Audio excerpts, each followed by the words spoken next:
friendship that'll never ever end.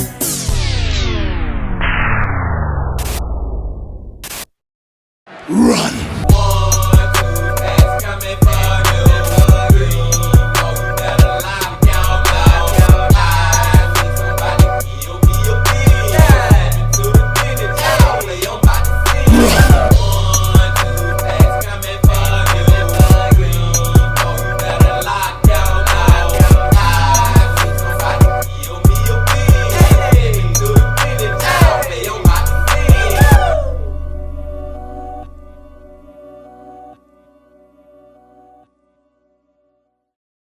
It's a beautiful day in the neighborhood.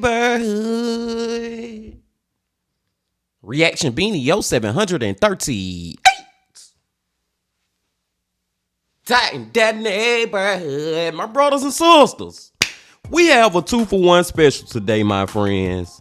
And today, it is another Sunday. So y'all know that we about to go back to the man. We about to go back to the myth. We about to go back to the legend.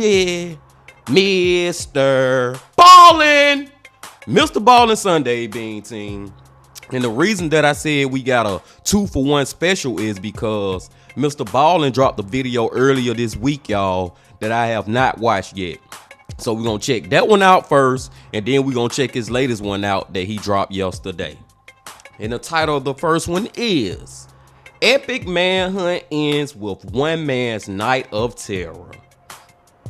Now I'm wondering, is the man who got this night of terror going on, is he the one being manhunted, or is he the manhunter? You know what I'm saying, B Team? I don't know, but we're about to see. But before we see, y'all know what y'all got to do. Get whatever you may need. Get what you need. Please, we're back to the man, the myth, the legend, MrBallen. Y'all got what y'all need. Y'all ready to go? Then let's go. Today, we're going to cover a story that sounds like a nightmare. It's about this man who's home alone when suddenly his power goes out. And as he goes to get it back on again, he realizes he's not alone. But before we get into that story, if you're a fan of the strange, dark, and mysterious delivered in story format, then you've come to the right place because that's all we do, and we upload once a week. So if that's of interest to you, please show up at the like button's house with one of those big oversized checks and tell them they've won a multi-million-dollar sweepstakes. And then right as they and their family begin to celebrate, say, just kidding, April Fools, and then leave. Also, please subscribe to our channel and turn on all notifications so you don't miss any of our weekly uploads. Okay, let's get into today's story.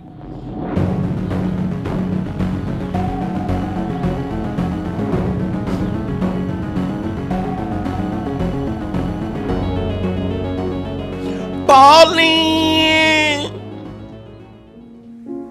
On February 27th, 2025, a man in his 30s named John grabbed a drink out of his fridge in his kitchen and then walked into his living room. He had just finished work and his wife and kids were out visiting his in-laws, and so tonight he was excited to just sit on the couch and watch TV. As he sat down, he called out to his dog. There was a huge thunderstorm outside, and he knew his dog was deathly afraid of thunder, and so he expected her to come running as soon as she heard her name.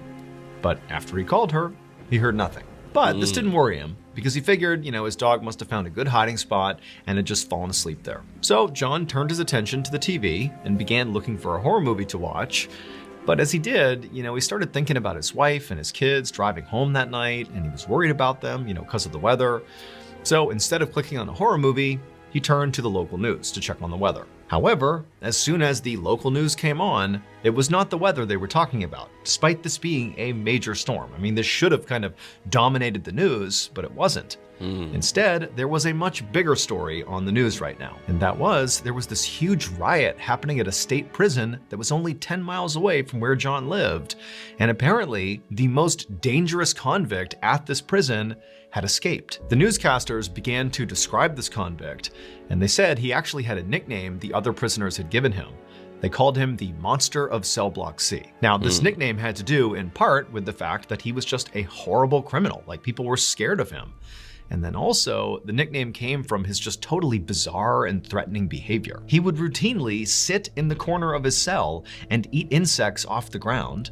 And then also, he kept jumping on prison guards every chance he got, which got him thrown in solitary confinement, where he just continued to eat the insects there and act totally unhinged. But perhaps the biggest reason he was dubbed the monster of Cell Block C is because of his appearance. He had these crazy bulging eyes and this really thick neck. It made him look totally deformed. The anchors were telling locals to stay vigilant because the police had no idea where the monster of Cell Block C was. I mean, maybe he was still at the prison, but it did seem entirely possible that he really had escaped. And then it seemed like the anchors were about to put a picture up of the actual inmate himself, when suddenly John heard this huge boom of thunder outside, and then the power in his house just completely cut out, so the TV shut off. He didn't get to see what the inmate looked like. John Yeah, I think we know where this one going, Bean Team. That goddamn monster in Cell Block C finna be a monster in John freaking house. Like, seriously, man. And I also feel like he should have went and checked on his dog, or at least looked for his dog, because my dog live in the house with me. And if I call her, she gonna come. You know what I'm saying? Like almost 10 out of 10 times. You know what I'm saying? I'm thinking that the damn dog already might be dead from the monster in Cell Block C. I don't know, but we gonna see. Instinctively reached into his pocket and pulled out his phone to use the flashlight feature, but his phone was dead. It had died like a couple minutes earlier, and he had told himself, I gotta plug this phone in, but he just hadn't done it yet. And now the power's out. So he has no light source. And on top of that, John couldn't help but feel sort of rattled. I mean, he had just heard on the news that, the monster of Cell Block C has escaped 10 miles away, and now the power's out at his house in the middle of a storm, and he's all alone. But at the same time, John told himself, everything's fine. It's just a coincidence here that the power's gone out right at this moment. I'm fine. The state prison, it's 10 miles away. And why would this convict have any interest coming to my house? So I'm fine. And so John stood up and began heading towards his kitchen, where he knew he kept a flashlight. But as he got close to the kitchen, he heard a strange sound. It was an electronic ding, like a phone notification sound. But at the same time, John really couldn't quite place it. And he also knew it couldn't be his phone because his phone was dead. However, he thought maybe it's my kids' iPads. After all, the sound he was hearing, the more he listened, he could tell it was coming from upstairs, and that's where his kids' iPads were. However, the sound still seemed really weird to John because it started suddenly, basically right after the power went out. He hadn't heard it before that. And also, if these were, notification sounds on his kids' iPads, you would think there would only be maybe 1 or 2 notifications. You wouldn't have, a string of notification sounds. But as John listened, he heard like this incessant amount of dinging coming from the upstairs.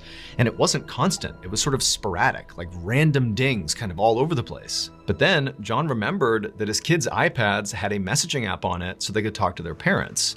And John remembered that, his phone is dead, his wife could be out there driving in the storm, and so maybe she was trying to get in touch with him, couldn't because his phone was dead, and so now she was trying to message him using their kids' iPads. And so suddenly his heart rate began to pick up, he ran into the kitchen, he grabbed the flashlight, turned it on, and he ran to the base of the stairs that led up to the second floor. And as he began ascending the stairs, he's hearing that dinging sound over and over and over again. He knows it's from somewhere upstairs, and he can't help but feel totally anxious about it, like he can't place it. It kind of sounds like an iPad, but at the same time, it doesn't. He doesn't really know what it is. And so up the stairs he goes, he's scanning all around. There's no movement in the house. He still hasn't seen his dog. He gets to the top of the stairs, and in their house, there was this hallway that ran right and left from the top of the stairs. John looked to the right and shined his flashlight down there, and it was just all darkness and totally silent. The dinging was coming from the left side of the hallway. John swung the flashlight around and he shined it, and as soon as he looked down the hallway to the left side, his heart really began to race. I just gotta stop real quick, y'all, because this just seemed like one of those life lesson stories. That long story short, short story long. Have you a freaking gun in your home? Like, that's the one thing I've been waiting on MrBallen to say. I've been waiting on him to say, John, after he got the flashlight, he went to his room to reach in his drawer and get his gun. But apparently, it don't seem like John got a gun. And I'm just saying, Bean Team, especially when you're home alone in a situation like this, a gun would come in very freaking handy and make you feel a lot more safe. I digress. Let's go. Because remember, the power is off inside of his house, so all the lights and everything should be off. But as he was looking down the hallway, he saw there was bright light coming out from underneath his closed bedroom door. And also, that dinging sound was coming from in his bedroom. And his kids' iPads were not in there. At this point, John was terrified, but he knew he had to go in there. He had to see what was going on inside of his house. And so, very nervously, he began walking down the hallway towards the closed door. And as he's walking, the dinging sound is getting louder and louder. And with each ding from inside of his room, that light that was on inside of there would sort of pulsate. And you could see the light pulsating from underneath the door. And so John is getting more and more nervous as he's getting closer and closer to this door. And then right as he's about to touch the door and actually go inside, he hears a new sound. And it's coming from behind him. In fact, it's coming from downstairs. It was like this thumping sound, like something thick and meaty was like hitting the wooden floors over and over again. John's first thought was, maybe he left a window open downstairs and that was just the sound of the rain coming in.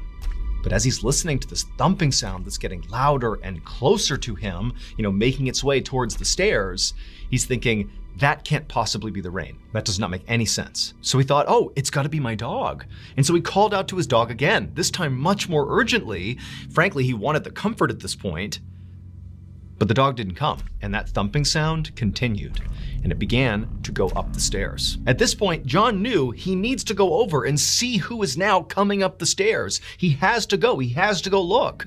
But he's paralyzed with fear. He's in the middle of this huge storm, the power's out, he has no idea what's going on with his wife and his kids, there's this escaped convict down the road, he has all these strange noises in his house, and so he just stands there completely unsure what to do. I don't blame John, man. At this point, I'll think about going into my children's room and jumping out the freaking window, just getting the F out of this house. Not only do I got this strange iPad noisy thing coming from my bedroom and all the lights off, but for some reason there's a light flickering in my bedroom. Now I hear some wet footsteps or something coming up the stairs. I'm stuck in the middle of this ish. I'll run to my little girl room and jump out the window, Bean Team. I know it's the second floor, but goddamn it, he'll survive. This is crazy, man.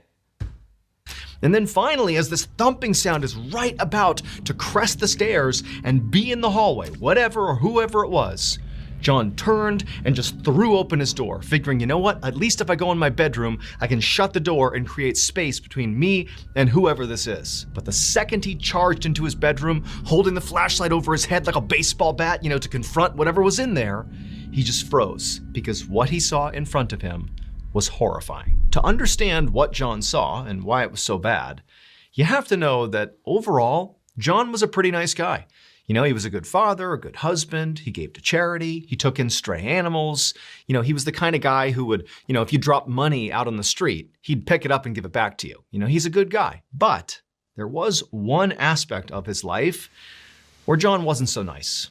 In fact, you could make the case that he was sort of a monster himself. John, in one very specific way, was sort of a bully. Every day for the last 5 years, John had been personally bullying and torturing this one victim online, and then also riling up other people to do the same thing. And so on this night, when he flew into his bedroom to escape whatever else was going on in his house, what he saw in his bedroom that was so awful was his victim.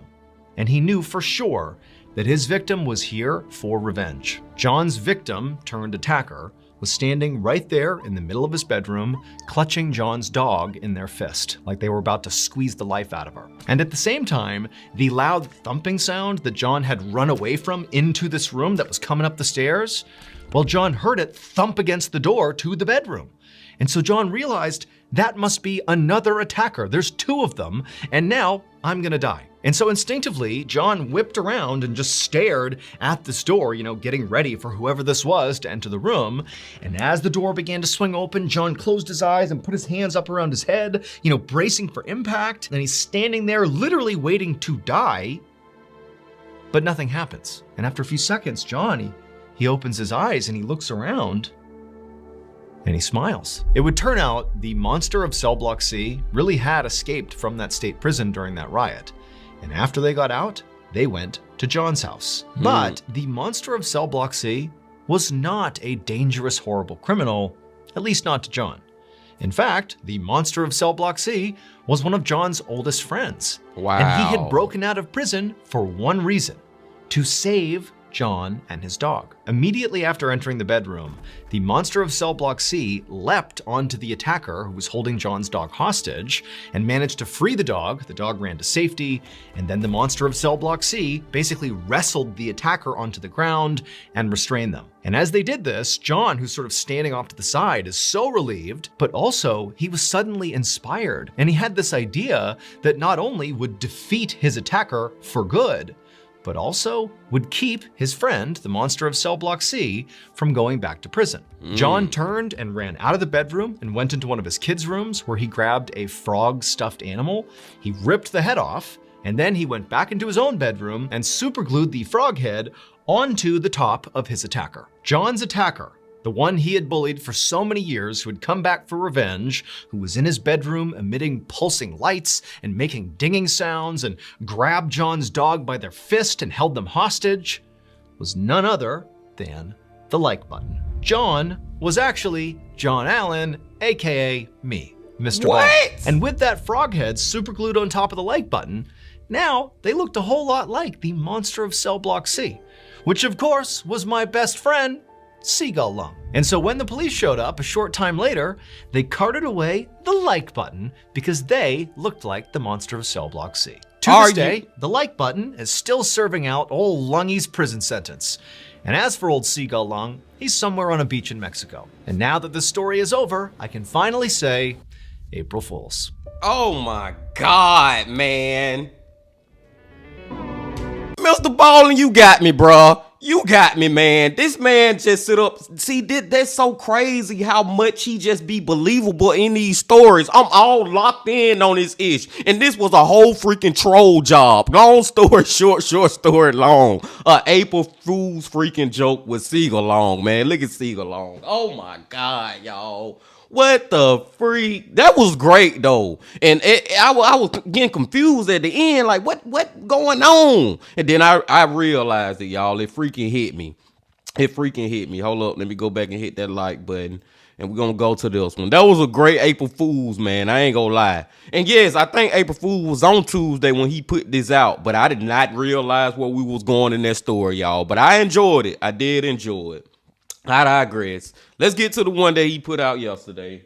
And the title of it is The Worst Way to Find Out You're Not Alone in the Forest.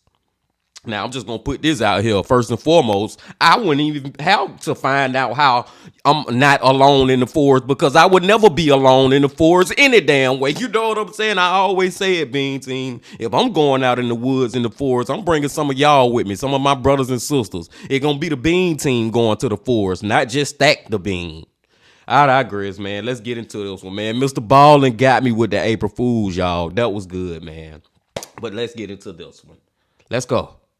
Today, I'm going to tell you 3 stories that all center around creatures. The first story you'll hear is sort of uplifting in a way, and then the last 2 stories are downright spooky.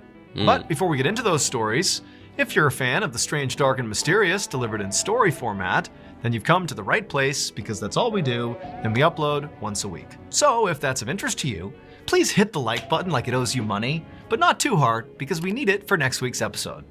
Also, please subscribe to our channel and turn on all notifications so you don't miss any of our weekly uploads. Okay, let's get into today's stories.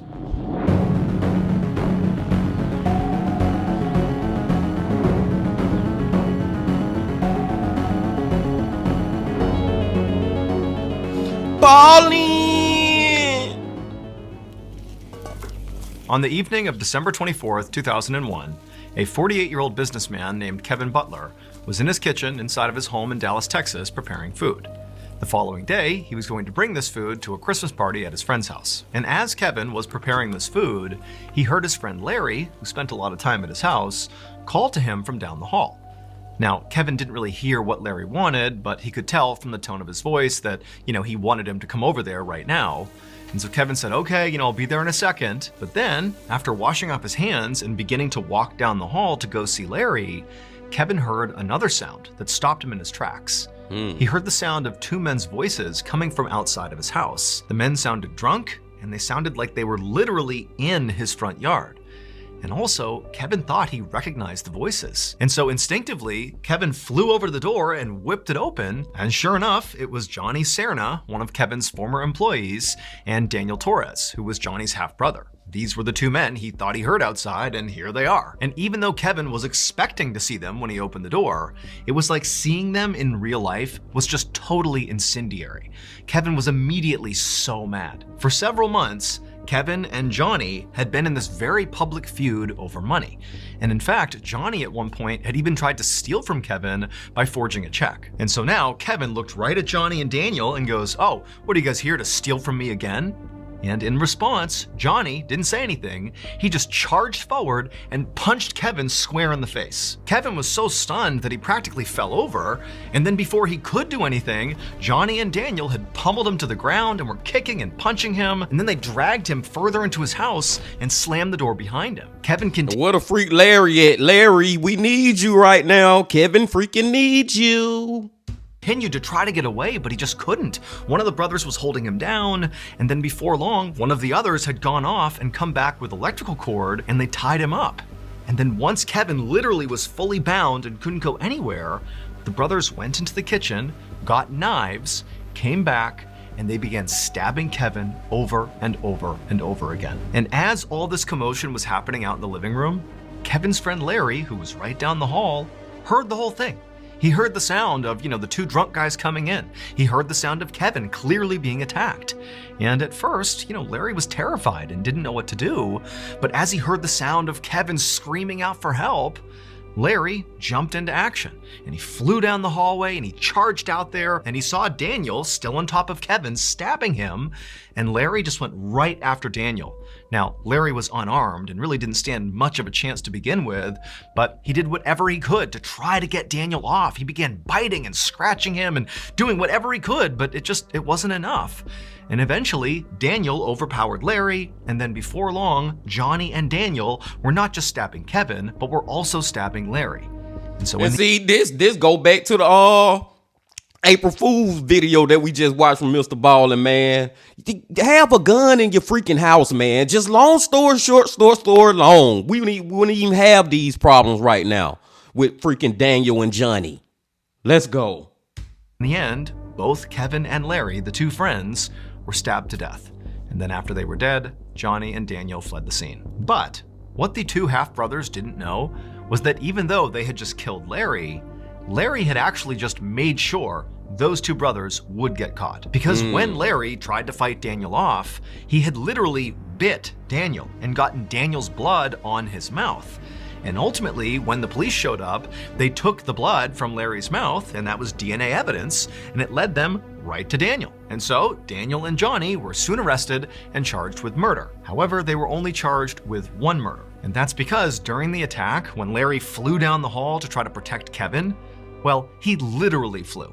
Because Larry was not a person. Larry was Kevin's pet cockatoo, and he was named after Larry Bird. Kevin had adopted Larry 2 years earlier, and the two had become like best friends. And so when Larry heard his best friend Kevin being attacked, he flew in to try to help, and he wound up clawing and pecking at Daniel's head, ultimately getting Daniel's blood on his beak, which led to their arrest. Daniel Torres and Johnny Serna were both ultimately convicted of murder and sentenced to life in prison. That's an amazing story, y'all. Like, pets really be out here saving human lives. Even a freaking cockatoo, man. Shout out to Larry Legend. And when I first seen, and we had MrBallen commercial, but when I first seen the title of that video, when it said Larry Legend, the first thing that came to my mind was Larry Bird. You know what I'm saying, man?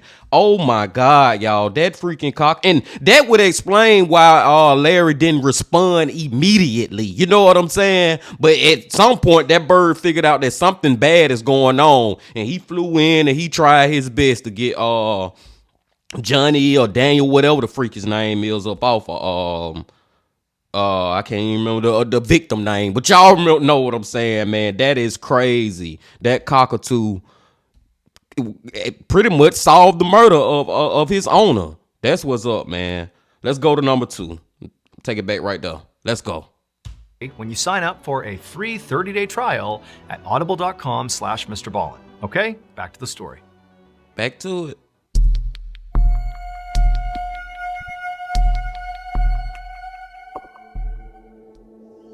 At 6:30 p.m. on July 29th, 2023, a 15-year-old girl named Talia Davila Diaz stood right outside her back door of her house, staring out at the thick, dense, shadowy rainforest that was her backyard. Talia lived in a tiny, isolated village in Peru that was literally in the middle of the Amazon rainforest. So as she was looking out, she would have seen these huge tropical trees and heard the sound of howler monkeys and exotic birds and animals moving all about, and the air would have been really thick and humid. But she wasn't thinking about any of that. Instead, she was focused on this grapefruit tree that was only a few yards away from her house. She wanted to go get a grapefruit and bring it inside and make juice for her family. However, Talia was scared. And she was scared for two reasons. The first reason was this was the Amazon, an inherently dangerous place, especially at night. There were loads of predators out there, like snakes and jaguars. But the other reason she was scared was that she was worried there could actually be something worse out in the rainforest, worse than any predators she was used to. And that was because over the last couple of weeks, people in Talia's village had been claiming they were seeing these shadowy figures lurking in the tree line with these bright green eyes that would occasionally seem like they were hunting the people of the village. Like anytime they went out, it was like these figures were kind of lurking off in the distance, but nobody knew what they were. The rumor around the village was that these shadowy figures were actually pelikaras, which translates literally to face peelers. People in Talia's village believed that pelikaras were foreigners who would kidnap locals and cut their throats and peel the skin of their face off and then sell their body fat on the black market. And the locals were so freaked out that pelikaras could be around that they began performing nightly patrols to keep the villagers safe. So Talia, again, was very scared to even leave her house at this point. But she was also trying to be reasonable. She'd gone out and gotten a grapefruit many times in the past. This was not some new behavior, so she's looking out and she sees the grapefruit tree and she knows there's a nightly patrol out right now and I only have to go a few yards and get the fruit and get right back in the house. Like, how big of a deal could this possibly be? And so after taking one more look around and not seeing anybody or hearing anything that was out of place, she took a breath and then rushed out to the tree. She grabbed a grapefruit, and as she was turning around, she froze because her worst nightmare had just been realized. Now, standing between her and her back door were these two hulking dark figures. And one of them was like so tall, it was practically the size of a tree. And they both had these piercing, glowing green eyes. And they were looking right at Talia. And Boy, I bet Talia wish she would have never went and got this freaking grapefruit now. I just feel like if she was gonna go out there, man, even if it was just a couple of yards away, just bring a family member, bring a friend, or just don't even do it. You know what I'm saying? The grapefruit ain't even freaking worth it. Because now look at the situation she in. Talia was so instantaneously petrified that all she could do was just stand there and stare back into their green eyes. And as she did, she began to notice that their faces were grotesquely elongated, almost like they had masks on. And then before Talia could do anything, the really tall one began sort of gliding towards her. Not stepping towards her, but literally almost hovering off the ground towards Talia. And then suddenly, Talia was being grabbed and thrown to the ground. And the instant Talia hit the ground, these two figures descended on her and pinned her there. And then one of them reached down and pressed their hand over her mouth and her nose, and she couldn't breathe. And then she sees the other one is holding what looked like a box cutter or a knife, and they put it right up to her neck. And suddenly it's like Talia understands these are pelikaras. They're gonna slit her throat. They're gonna kill her. And so she has this sudden burst of energy and she manages to push them off of her. And when she did, their hand came off her mouth and she screamed out for help. And she heard somewhere in the village voices yelling back to her, and then she heard footsteps, and she knew it was the night patrol coming to save her. And so at this point, the figures released Talia, and she scrambled to her feet and immediately ran towards her house right as the night patrol came bounding into her yard, and one of the men had a gun, and he raised it and began shooting in the direction of the figures. And Talia, she's totally panicked, and she turns around, and she looks at her attackers, and she's expecting them to, be fleeing into the rainforest.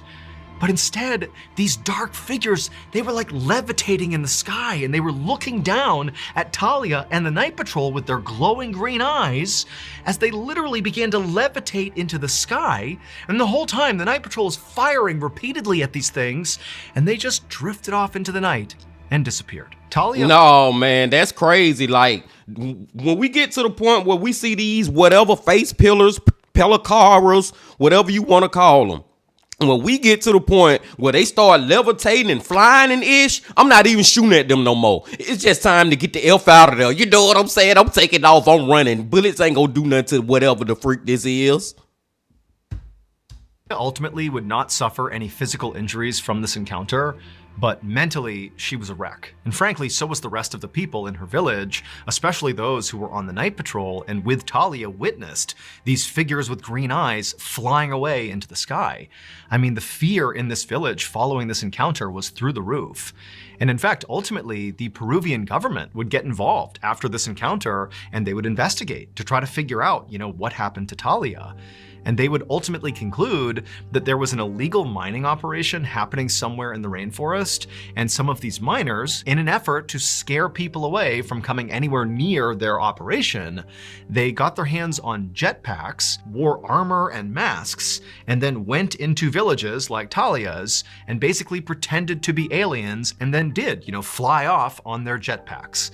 That is the official story as of right now. However, people like Talia and the other people in her village and many other people who live in the Amazon rainforest who have come in contact with these figures with green eyes, they say those are no miners.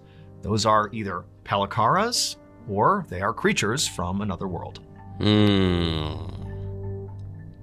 I don't know, y'all. I tend to believe Talia side of the story more than the government or the investigators, because the whole jetpack thing just hard for me to believe, and I don't even want to insult those people intelligent like that. As far as they would know if they seen that there was a human and they just had on green clothing or whatever, and they flew away in a jetpack. You know what I'm saying? They would see a jetpack and see the fire coming out of it. You know what I'm saying? They would notice that this is a person using a machine or tool or whatever on his back, a jetpack. They would notice that. I don't think their side of the story said nothing about that. And she said he was teleporting before they even took off. I just believe her side of the story. And it ain't just her side of the story. It was the patrolman too who seen this ish. And I just doubt that none of them knew that there was a jetpack. I don't know, Bean Team. I know I'm stuck on the jetpack part, man. But I know y'all get what I'm saying also. That was another great story, just like the first one, y'all. The freaking Larry Legend, y'all. He tried his best to save his owner. Humans really should appreciate our pets as much as we do. You know what I'm saying? The appreciation is justified. But I digress, Bean Team. Let's get to the last one.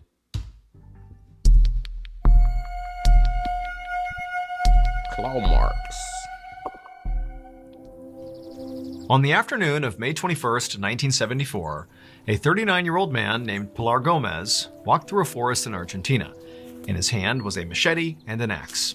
And as he walked, he used the machete to clear brush, and then eventually he reached this huge tree, and he put the machete down, gripped his axe, and got ready to chop it down. However, before Pilar took his first swing, he looked up and he noticed pretty high up on this tree were these very deep claw marks right into the bark of the tree. Now, at first he thought, oh, that's gotta be, a bear's claw marks. But the more he looked at it, the more he realized that would have been an enormous bear to leave marks like those. I mean, these are deep and wide claw marks. Now, Pilar was a professional lumberjack, and he actually lived in this section of forest. He owned this plot of the forest. His cabin was only a few yards away, and he was used to coming in contact with the wildlife, like bears. Now, his friends and family thought he was crazy for living out here. I mean, his neighbors were miles away. He didn't have a phone or a car. He lived totally alone. And so, in virtue of living in this isolated forest, Pilar routinely came across animals that lived out here, like bears. And it didn't really frighten him. He sort of understood that's part of living out here. But he knew his friends and family thought he was totally crazy for living out here. And not just because it was so isolated, not just because he didn't have a car or a phone and was totally alone basically 24/7, but because, according to local legend, this particular forest was effectively haunted. There were these apparent unnatural huge creatures that roamed this forest and would prey on people like Pilar. But Pilar didn't believe in any of that nonsense. He knew that, as he looked at these claw marks, This has to be a bear. This is not some huge unnatural creature that's completely made up. And so Pilar just went ahead and began cutting this tree down. And No, Pilar, you may just be in denial, man, that this not some unnatural creature. You know what I'm saying? Your brain may just be talking yourself into believing that it's a bear. I'm just saying. As this tree smashed into the ground, making a thundering boom, at the exact same moment, basically right behind Pilar, he heard this horrible growling noise, like a huge animal was basically coming up right behind him. And so Pilar, he whipped around and looked, but there was nothing there. It was just a wide open forest. Everywhere he looked, it was just trees, nothing else. And so Pilar began to think to himself, did I even hear that? I mean, could I really have just been hearing the sound of the tree hitting the ground that somehow also sounded like a growl behind me? Like, am I, psyching myself out here? Am I creating stories in my head because I'm thinking about those claw marks? And he was like, you know what? It's all gonna be in my head. I didn't hear anything. I'm all alone out here. I'm safe. I'm good. And so he's still in denial, Bean Team. That's the second time now. If he be in denial about some crazy ish for the third time, you done struck out, Pilar. You done struck the freak out. Pilar just got back to work processing this tree. For the next couple of hours, he didn't see or hear anything strange. He just continued to chop this tree into smaller pieces, and then he would carry those pieces right over to his cabin, which again was not far away, and he stacked up this huge pile of lumber right beside the side of his cabin. And then finally, when the tree was all processed and Pilar was back in his cabin, he realized he was pretty hungry. At this point, it was getting dark outside and it was time for dinner. Typically, Pilar would eat his dinner outside. He enjoyed listening to the crickets and just feeling the warm night air, and tonight was no exception. So he grabbed some stew from the night before, he went outside, and outside he had this table that was right next to his cabin, and then just beyond the table, farther away from the cabin, was this wood stove. And so he got the wood stove going, and then he put his stew on the stove to warm up, and then he sat down at the table, and he just sat there, enjoying the night, waiting for his food to be done. And as Pilar just sat there relaxing, he suddenly realized that he couldn't hear any crickets. They had gone completely silent. And then as he looked around at the dark forest, he realized the forest was actually silent. I mean, there was no noise whatsoever. The only noise was his stove. And Pilar knew that the only time the forest got this way was if there was some big predator around. And so right away, Pilar thought back to the claw marks in the tree and, that growling sound that he wasn't sure if he heard or not. And he's thinking, maybe the bear is back. And so Pilar scanned the tree line, trying to see movement, but there was nothing. It was just deadly silent and just a dark forest in all directions. And so feeling really unsettled, Pilar decided he should just go back inside his cabin and eat in there where it was more safe. And so Pilar stood up and he walked towards his cabin and he was about to go inside when he remembered he had left the stove on with the stew on top warming up. So he turned back around and he looked out at the dark forest and it's still totally silent. He can't see any movement. And as quick as he could, he walked past the table, out to the stove, he shut the vents in the stove, and he was about to grab the stew to go back inside with it, when something really powerful struck him in the back, knocking the wind out of him. And then before he could react, he looked down and he saw this massive furry arm with sharp claws reaching around him, pulling at his midsection. It was the bear. And so immediately Pilar began thrashing, trying to get away, and he managed to kind of stumble forward, and his machete was on the ground near the stove. And he fumbles down, he grabs the machete, and he wheels around to strike this bear to get rid of it. But the second he saw the bear, he realized it wasn't a bear. And instinctively he knew he just had to run. And so he turned and began sprinting towards that lumber pile he had cut up before right next to his cabin. And as he was scrambling up this pile, he could hear the sound of this thing running towards him. And then he felt another explosion on the side of his head. And even though he now has been wounded, probably gravely, it was like all adrenaline. And he kept going up the lumber pile and he clambered onto the roof of his cabin. Then he turned around, getting ready to fight as best as he could, whatever this thing was. But when he looked out, this thing was just gone. The forest was deadly silent again and there was nothing out there. And so as he's sitting there kind of looking around, waiting for this thing to pop back up again, he reached up and he felt the side of his head and his ear was missing. This thing had ripped his ear off when it hit him in the side of the head. Pilar was— No, that's crazy, man. That is crazy work right there. But I just gotta say, Bean Team, because this has been a theme throughout this whole reaction, Beanie Yo. Out of everybody, out of all the stories that I have said this, Pilar ass supposed to been had a gun. Long story short story long, bro, you out in the middle of freaking nowhere by yourself and you know it's a lot of different predators around. And the only thing you got is a freaking machete. And I don't even know if a gun would have saved him in this situation because that was a big son of a bear. And it wasn't a bear. It was something else. Bigfoot, I don't know, Sasquatch, you name it. Tomato. But I'm just saying, man, it's crazy that this dude was living out here without a freaking, he supposed to been had like one of those rifle types. You know what I'm saying, man? Oh my God. Remain on the roof of his cabin all night, just constantly scanning, looking for this bear creature to return. But it didn't. The forest just remained totally silent and nothing happened all night. And then finally in the morning when the sun began to come up, the forest kind of went back to normal. And at that point, Pilar is kind of delirious from blood loss and the impact to his head. And he knew he just had to get out of here and go get help.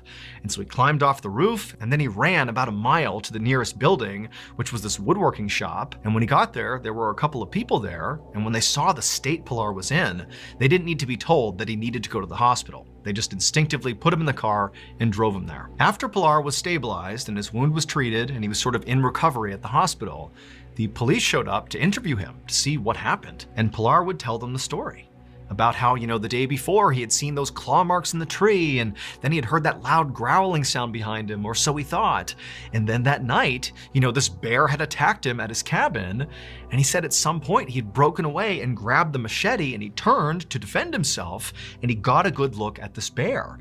And it was at least 6 feet tall. It was covered in black hair, had sharp claws. I mean, it was every bit a bear, except its face. It wasn't a bear's face. It was a human face. Now, to this point, as Pilar was telling his story, one of the police officers was taking notes. Everything Pilar said, he was writing it down. But when Pilar began talking about the bear with the human face, the officer just stopped taking notes. And the officer said, that can't be true. There aren't any bears with human faces. But Pilar, he's like a rugged lumberjack who lives in the forest by himself. And he's telling these officers, I know how crazy this sounds. I know it's not realistic, but I'm telling you what I saw is this bear with a human face. That's what I saw. But the officer just 100% did not believe him. And ultimately, this went down as simply a bear attack. And that was it. The case was closed. However, despite what the police said, since the attack on Pilar, there have been at least 30 people who have come forward to say they either saw firsthand or were attacked by this bear-like creature with a human face in that forest in Argentina. Sightings are so common that locals even came up with a name for this creature.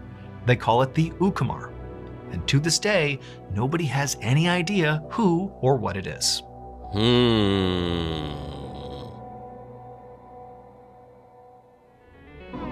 The Ucumar bean team, never heard of that folk tale before, and it's crazy because it kind of it falls into the line of bear and, like I said, Bigfoot and Sasquatch. It's just another freaking version of a freaking Sasquatch bean team, and I'm not gonna sit right here and say that I don't believe that it is actually real. And the reason I say that is because MrBallen said there was over 30 people who have reported seeing this thing. You know what I'm saying? It's just hard for me to believe that 30 freaking people lying. They may be, but it's just hard for me to believe that, y'all. And then I think it was a MrBallen story a while ago. I think it was MrBallen. It may have been a lazy man, but long story short, story long, this was a MrBallen story where it was this lady who thought that, no, it was a whole bunch of people who had reported seeing this creature or this dude from hell that was riding on like this animal's back. And come to find out, I think y'all know what I'm talking about. Come to find out, it was a dude who had died and now his skeleton was still tied to the back of his horse or some crazy ish like that. And I'm saying all that just to say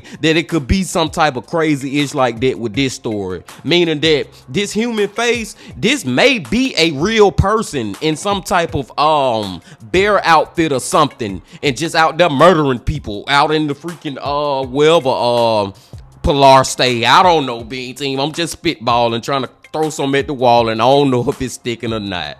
But that was a great one, y'all. The second one, man, was crazy. Like I said, I believe, I can't remember her name now, but I believe that lady, Talia or something like that. I believe her because, like, I just don't think that you gonna sit up there and tell them people that nah, that was humans flying on jetpacks. Like, no, I know what the freak I saw, and I damn sure ain't see no damn jetpack. And it wouldn't only heard the patrol man seeing it too. They was actually shooting at the mother, you know what? So that one, I don't believe that, man. And the first one with Larry Bird, y'all. Larry Legend, dude. Like I said, man, it's crazy how these freaking animals out here be saving lives, or at least will try to save your life, their own life. And this was a freaking bird, man. And it was just, MrBallen set that story up so great the way he was telling it, man. I really, really liked that one. And the first one was just, from the first video we watched, was just a freaking troll freaking job by MrBallen. A great freaking April Fool joke, man, that I ain't know where we was going, cause I'm like, huh? The cell block murderer, man, from cell block C, the murderer from C, whatever his name is, like he came into John's home and then didn't attack John, but attacked John's victim. I'm like, whoa, dude, this is starting to sound crazy to me. And come to find out, John is the real John, the man, the myth, the legend, MrBallen, freaking trolling us, y'all. But it was a great story too, man. But I digress. I'm gonna go and let y'all go, Bean Team. Make sure y'all come on back Tuesday, because we gotta go back to the Lazy Man. The Lazy Man just dropped another video, and I appreciate y'all coming on back as always. And before you leave, just please hit that like button, comment, subscribe, and do all that if you ain't did that yet. And remember this: love, peace, and happiness. Stay safe. Don't stop. Keep going. Yeah.